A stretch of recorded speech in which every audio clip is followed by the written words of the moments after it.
Good evening. Back on the bench here. Keith, Jesse, ProNoobRC. I'm sure you guys know that by the name of the channel on the top there. Make sure you subscribe, give us a like on the video. I know it's early, but come on, share the love. Back to working on the 2021 Ford Bronco that we mounted onto the Axial UMG10 chassis. We had to lengthen the wheelbase, was it? Yeah, lengthen it out to 11 5/8 to make it line up nice and pretty. We 3D printed the body mount on the back, and you can pick that up on Tinkercad, not Thingiverse, but Tinkercad. I don't know how to upload to Thingiverse, so Tinkercad, punch it in, you'll find it on there. 2021 Bronco or Bronco body hinge. So that's all done, cool. We're working on the tan woodworking doors, as we just discussed earlier in the video. Step number 1 is remove the door handle. That's now complete. Now, step number 2, you're gonna need to take this guy, line him up on the door, best you can. He is curved on the front and the door is curved this way. He's curved to match that once he comes in, so it's gonna be a little bit of a, gonna put it there, kind of rock it, mark it down. He has a set, kind of sets right about there, kind of right into the door handle just a little bit, and then comes down, almost touching the bottom line. Now this is the piece that you need to put into the passenger door. The driver's side door one insets into the door like that, so you use the other one from the other side as a template, mark that out, use this one as a template, mark that out, and then install them correspondingly. So you can kind of get it where you want.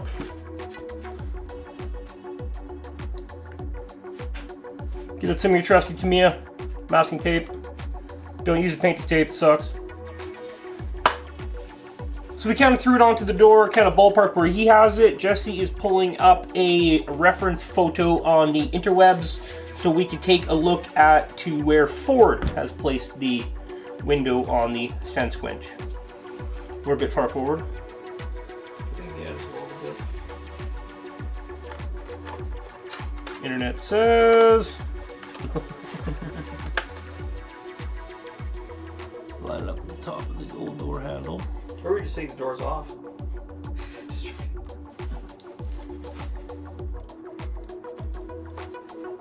The sexy Jeep option, topless. TOPL, yeah, it says. Use my fingernail measuring device. What are you thinking? Yeah? Should I mark it?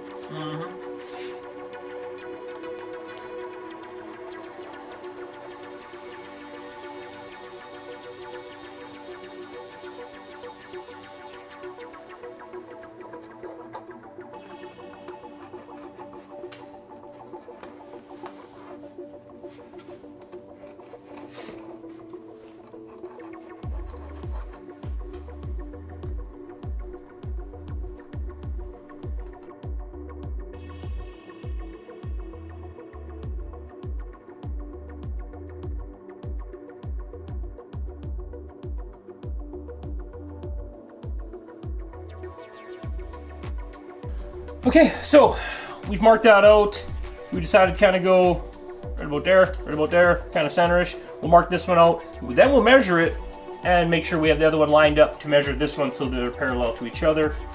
Yeah, so we're gonna cut that now. When we put this down, we trace that line. If you cut it on that line, the hole's gonna be too big.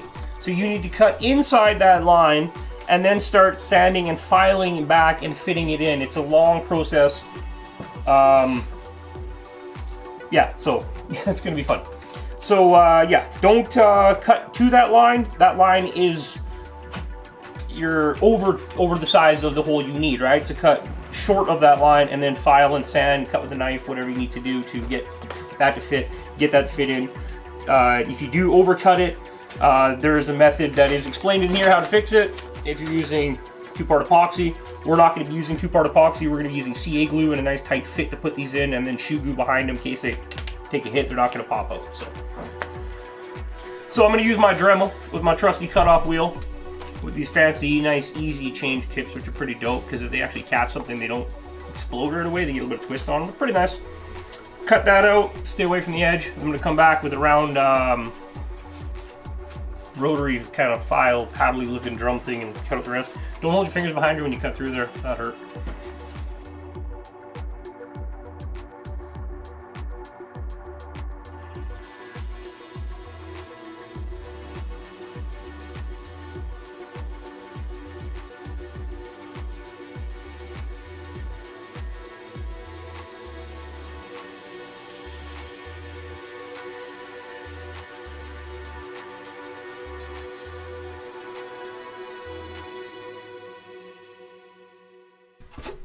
Okay, step one.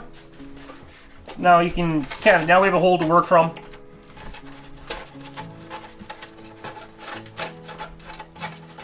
We saved lots of meat all the way around that hole, so we're never going to worry about running in past it. We can come pretty close up to our line. We got a pretty decent outline on it. I made sure I kept the pen on an inside angle, not an angle, so it's running on the housing. And it's a thin tip pen, pretty decent. One of my customers gave it to us, so you know, whatever. I don't know, nothing special about it. I could use this to take some more out.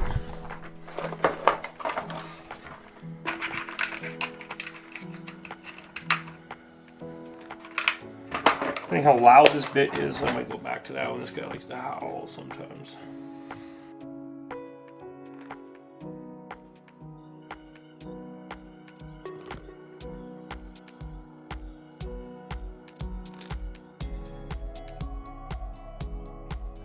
Okay, small update. Our hole's roughed out. We went with the cut-off wheel disc thing there to cut out the initial panel in the door, and then we use the rotary file. Some people call it a paddle bit or whatever. I just call it this guy. Use this guy here to cut that out. We left a bit of material around our door panel, so you can see that the pocket doesn't fit all the way through. And then now we need to slowly start opening that up the rest of the way so that fits in. You could do that with some sandpaper. You might want to use a heavier grit to cut it pretty quick. You can use a file set, or you can use Kniff. Those don't stick as cool as a knife. But okay, so we're in the home stretch of getting this hole cut out. You can see it's looking pretty darn close to what it needs to look like for that guy right there. You can see that our line is getting very close to the line we drew on it, so good job, Keith, on drawing out that line. Nice and straight. Good job, Keith! Yay! And this is starting to pretty much almost fit through in a couple areas. A little bit of fiddle farting around, and we'll have that guy in there. We need to play with the alignment to make sure he's lined up perfectly square, so we're going to bring it up this way, down that way a little bit. But we're using a flat Mastercraft. There's no number on it, so I'm going to call it a 744 file. Sounds like a good number, right? Yep. And this 220 grit sandpaper for getting in the corners, because I don't have a round file, because I don't have one. So, yeah. So yeah, back to fitting this guy in. You into fitness? Into fitness. Fitting this window in your door. Okay, now that we have those perfectly cut holes, I might add through the body. Both sides, these guys just clip right in there, all nice as pie. Could be nice and easy. The trick is to get your cut as close as you can and take your time the first time, so you don't have to do any filling, you know, kind of slash recovery kind of work on it if you do have a mistake. But those will just pop right in there like that. And then we just did a little bit of body work right behind the door where the door handle was back here. So that's going to get smoothed out. Around the holes going to get cleaned up a little bit. I'm going to re-primer this entire body once again, just more, some yellow sticking through. And then I'm going to start mounting those, what do you want to call them? Portholes, I guess. Right? I think that's what they're calling them, portholes. Something like that. But yeah, I'm going to get the sanding. Shut my damn mouth.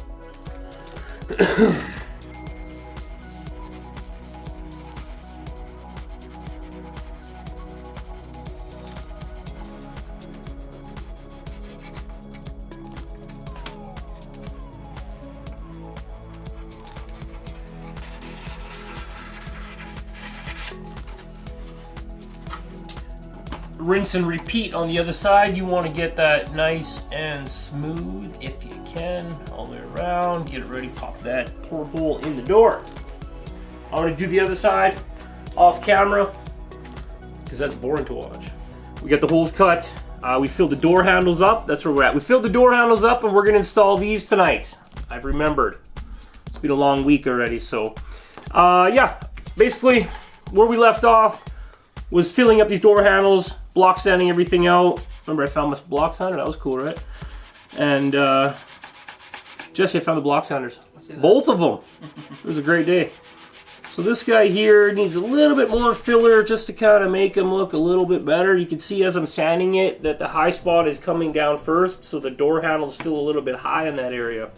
So we need to just actually keep sanding that area to bring that door handle in till you see that yellow feathering out with the areas around it. That's how you know that you've got that down to the same level area. Make sense of that somehow, but you also want to be careful you don't make a big flat spot on the side of your door, so just try to work that one area. You're not working too much down here or too much up here. You just want to keep on the high spot and bring that high spot down so it feathers out with everything else around it. Or you could just send it. It's up to you. You don't have to do this. Sometimes it's fun just to send it, throw some spray paint on it, and rock and roll. Okay, good enough for now. We're going to need to get these portholes. I think that's what one of our viewers have told us they're called. Portholes. Thank you for that. I wasn't sure what to call the damn things. We're going to get these popped into the doors. You're going to want to clean the inside of that edge since we sprayed this unit down with primer. You're going to need to sand the inside of that edge and the back side of that body. So I'm going to do that really quick, and then we'll show you how to put these in.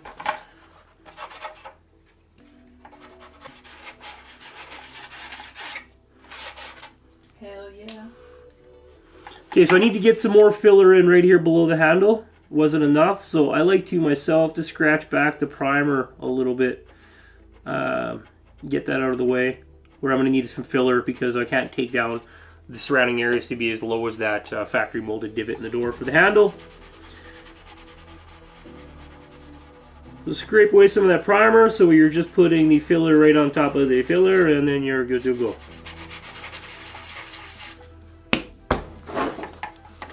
I will be doing the filler for the second time after we put the portholes in the door. Side table.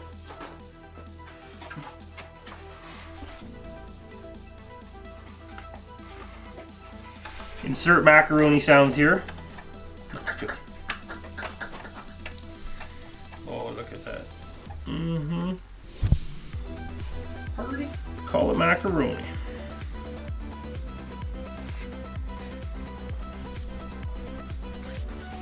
Well, bam.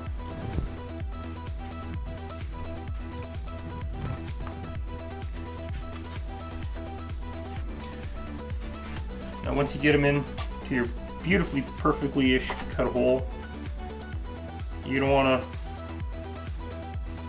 make sure you get a nice flat edge. Pretty much all the way around. The top part of the door, it's gonna hang out for now. When I was just playing with them earlier, I would start at the bottom. Get that nice edge in there. Make sure you use a nice thin tape like this Tamiya that you can crease down into that edge so you don't have the glue run through the body outside like to the front and get onto your 3D printed part and potentially make it fugly.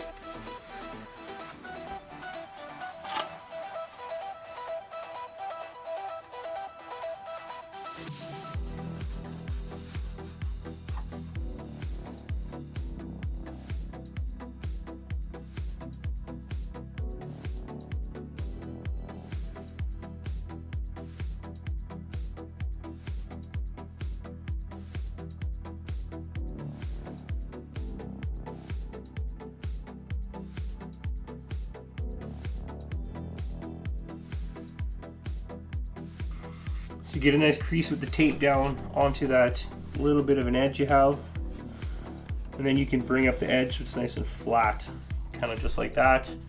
Now when you turn the body over, you want to make sure you do it in the nicest way possible so you don't twist the body, don't, you know, you're turning it over just nicely. And then the hard part, we got to put some glue in there without getting crazy. My go-to glue for building is actually Proline tire glue, or AKA tire glue. I don't know why, but AKA and Proline tire glue seem to work really nice for model building.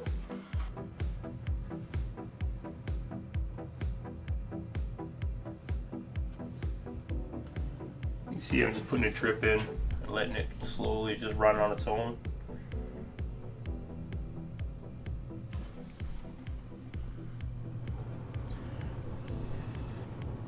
So I did the bottom as I discussed because we know the top of the door frame needs a bit of a manipulation to actually kind of pull that in to line up the top because the different curve in here versus the different curve in the print. You know, he's got it pretty much perfect, but that's going to be a hard thing to, a hard angle to calculate. Okay, so I'm going to let that cure up facing down so nothing continues to run up into the points where it's not ready for me to glue yet. Everything's below that line right now. We'll let it run down. It's not going anywhere. It's already started drying. We'll let that cure up. I'm going to go grab a drink. Be right back. Okay, glue's dry. We took a minute there. Went and got ourselves some nice cold non-alcoholic beverages. I've taped the rest of the area that we need to glue. For this part, I am going to hold the two pieces together so I can get the alignment. I can feel it by hand, au naturel, and then glue it from the backside, which is going to be a lot harder than I intended. It's a bad angle. Okay, right there.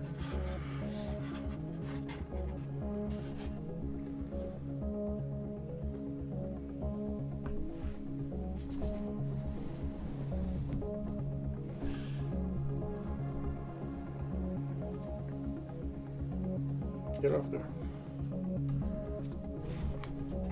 A little bit of zip kicker to help get that exactly where I want it and blast it in place. Don't use a lot of zip kicker, it's gross.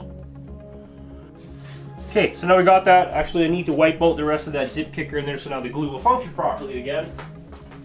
If not, it will just dry. Hang on, I'll come back to that. Okay, now that we've used a bit of zip kicker in there, we need to wipe out the excess zip kicker. It leaves a little bit of a residue on there. As soon as the glue touches down to that, it'll actually harden on that before it gets into the surface. You want to kind of let it eat into the surface a little bit and then hit with the zip kicker. Try not to use it to put the whole thing in. It kind of makes it a bit more brittle. It dries quick, but definitely not stronger. So double check. Got my good seam on with the tape. Everything's nice and sealed. The most important thing is getting that seal so you do not get the glue coming through the front. And then drip her in.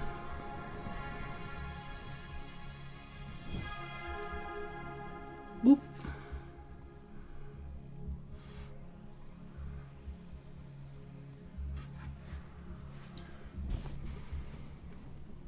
The glue works fine if you let it run. But just when you put it down the tip and smear it around, for some reason, sometimes, not every time, it just won't dry. So just save yourself the headache. You don't have to go in there and clean out the excess because if you leave it down, you can't glue over top of it. So yeah, see what works best for you. I'm just gonna let that flow. Give it another beat, kind of run all the way around. I also ground off the stumps for the original wipers, so we can put in our own wipers on top. So we clean those up a little bit yet. So good old off-camera work. Once again, let that cure up. We don't want it curing in this way. We want it curing in like a motion that the glue is going to flow around. We don't want to force it down through the little bit of cracks that's there. This is the side we cut first. This side is perfect. This one is, At least so I've convinced myself. Perfect. We're gonna let that chill and cure. I gotta go check on a couple parts we got in the paint room, and we'll be right back to that in a second. Okay, so the seal worked out so far so good. Let's go around here, check out the rest of it. She's all nice and dried up.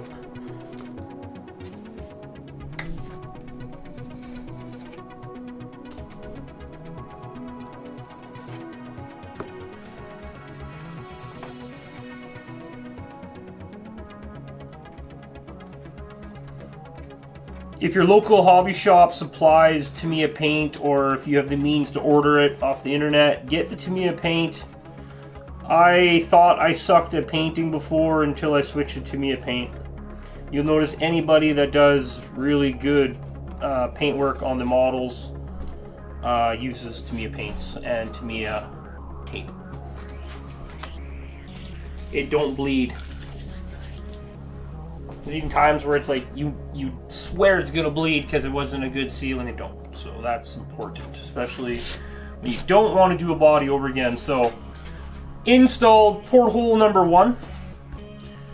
We are going to put a bead of shoe goo around the inside of that tonight to give it some bit of flex. You know, if it does take a hit on the door, it's not going to pop right out, right? Maybe if it cracks the glue seam and the paint and stuff, that's fine. It will stay in place because the shoe goo will hold it till the end of the time. Yeah, so wrong side. Yeah, so we're going to get to put the other one in. You've seen how the one goes in. You don't need to see us do it again. We'll see you guys back here with the next step of the body. I'm not sure what that is, but we'll figure it out when we're working on this side. We'll get back in a few minutes. Cool. Okay, now that we have the portholes installed in the doors on our very classy looking 2021 Ford Bronco, we CA glued them, and like we said, we're going to put a nice bead of shoe goo around both of them. Now that's fully cured and dried, looking good and solid, so they're not going to fall out. Now, there's going to be a little bit of variations on your lip all the way around. This one might be a little bit higher, that one might be a little bit lower. You want to take your sanding block, or you can just do it by hand, like if you're good enough to do it by hand. And you just want to work that edge evenly. You don't want to hang out one spot too long. Clean up that door handle. And then you'll be able to clean that all off. You'll be able to see the areas where you need to put a little bit of fill in.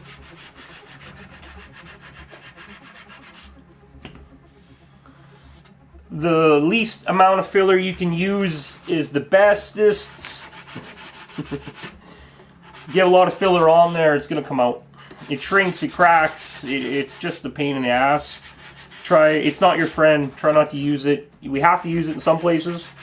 If you can make a slurry and use a slurry, do that instead. But slurs are kind of pain in the ass because the acetone bubbles out, so you end up with bubbles in the holes anyway, and you're still going to put a little bit of glaze on. You'll never get away from them, so pick your poison. So with making that nice little dam of CA glue and running a couple nice little beads all the way around, that's run all the way up to the front edge and kind of filled our gap for us all the way around. So we're going to need very little bit of filler onto this guy. So the inside, if you want to zoom in on those, got these really cool looking, tech looking, cool space age line kind of details inside them holes right there. Wait, it's done shaking the camera. No, I'm shaking. No. So it's got these little details all the way around. We need to do more primer and da-da-da-da-da. On this stuff, we only want to get that down to maybe a light coat, a light primer, and then paint. So I'm going to use my masking tape to tape off the inside of the porthole so I can work the outside edge. Fun. Okay, so I have the inside covered up to keep our cool fancy looking lines protected and covered, so we can come back over top of that with some filler and sanding and bodywork and primer and not screw that up. So, okay, so that's ready for this guy.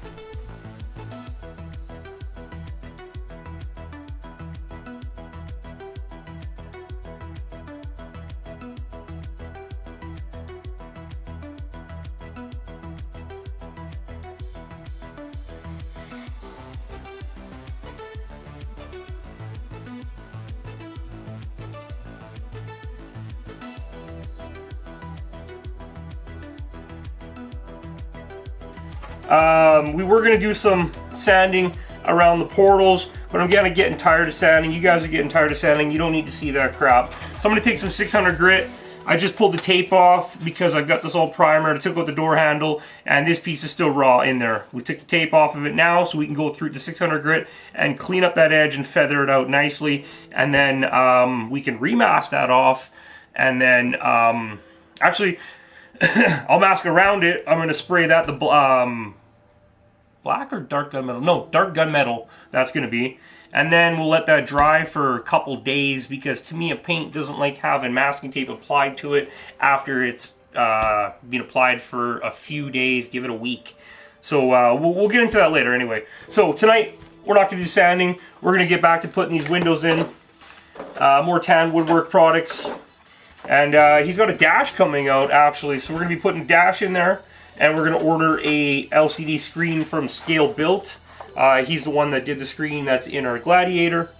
And yeah, we're going to get this thing looking real fancy, real pretty. Right now for the windows, we decided that we don't want the clear in the back. We're not going to do a rear of the interior anyway if we do a front one. For now, we're going to do a front top half. Down the road, we'll probably build a full-out interior for it. We'll see where we're at for a while. So Jesse went ahead and cut this in half because this piece is no longer needed. And this guy, very simply, goes back in. Now these side tabs here used to have a J-hook on the top. Jesse had cut that off, so all you do is bring that up into place, snap them in from the bottom, and Robert is your mother's brother. So there we go, back windows installed. Now the front window piece was molded over top of or vacuum formed over top of the window that fits flush with the outside of the body. So that means this guy is the same size as the outside of the body because these guys are flush with the outside. So pretty simple. So this piece will not fit up inside. You need to cut it down. Now the way he says to do it is to put this guy inside, cover it in masking tape, put it inside, mark it out, transfer the masking tape to this, cut it a little bit bigger, cut it out, put it in.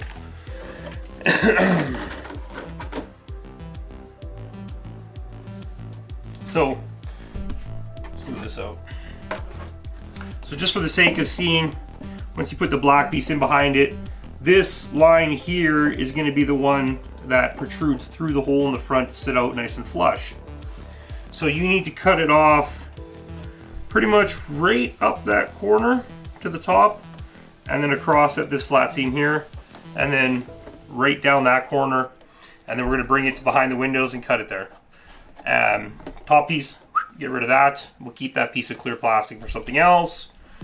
But yeah, let's try not to screw this up. Now, don't be silly and damage this rear piece. If you decide you want to put the rear windows in, you have them. You don't have to order another piece. I'm sure Todd doesn't mind the money though if you want to buy some more parts off them, but you know, save yourself a few bucks. Okay, so now that we got that guy mocked up there to drop down there, sitting there and look all darn good, we do need to open up this window frame just a little bit. So that's going to involve taking out your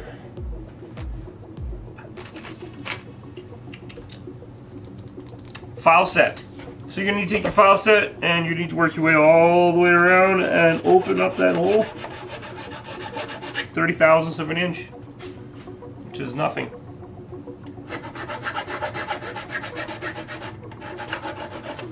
Don't work on an angle like this. You'll make the hole like a pumpkin lid on top. You want to go reverse. So you want to work from the inside out so you're not really touching that outside edge so the glass can come up nice against that. Or you can do whatever the hell you want. I don't care. Okay, so trusty sanding block. We've opened up this window, just the thickness of the Lexan all the way around. Lexan piece. You don't want to cut it off any lower than the bottom of all that rough stuff, right below the wiper marks that are still unfortunately molded into the piece. You put them right like so. Jesse and I are probably going to add another little lip extension to this bottom piece just to hide that little bit of mold on the bottom of the wiper blades. We're gonna add another little piece to kind of bring that to hide across there. But anyway, we got that in fitting. Boop, boop, clip, clip, bang, bang, ding, dang. Looks good. It fits. There's no gaps.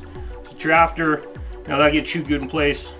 And rinse and repeat with the side windows. So we got a little bit of work to do ahead of us. Get these knocked out. The side pieces here that hold the original windows in, it recommends in the manual to cut them off flat and do it. We're just going to take them off completely and get rid of them, so we just have a flat surface to work from, and then a little bit easier on cutting this guy out. We don't have to cut so close and worry about having a gap there. So yeah, we cut off below that and rock and roll. Okay, so yeah, it's gone now. You're gonna butt that down, and you don't want to work at an angle like that. You don't want to cause a hole. Before we start taking anything out, shaping anything out, let's give it a test fit. Well, there we go. Those fit pretty good. We don't really need to do much. I am going to take off this top lip because if you mount it to the top, it's going to be too high and it's going to expose this little right there. We don't want that exposed. We're going to cut that off so when we put it in and mount it, it's going to mount nice and cleanly. Windows, of course, will go in absolutely last. So that's done. Other one to go on the other side. Back windows are in. Okay, so that pretty much brings us to the end of how you're going to make your tan woodworking windows fit into your 2021 New Bright Ford Bronco body. We cannot install them until the final step, which is after paint. Windows will go in completely last. So you want to put these guys away. Make sure nothing happens to them. They don't get scratched up. You know, so you gotta pop out another $50 to buy another set. Next step, of course, is paint. She's already mounted paint, and then detail, and then windows, and then send it. We'll catch you guys back on another video of paint. We need to get our paint booth set up. It is cold here, so we have a heated paint booth that we got taken down right now. We got to set it up in one of the rooms in the basement and get it ready for paint. So yeah, next week will be paint. Hoping to get a little bit more further on it, but these things take time. If you rush them, well, you know the consequences. So catch you on the next one.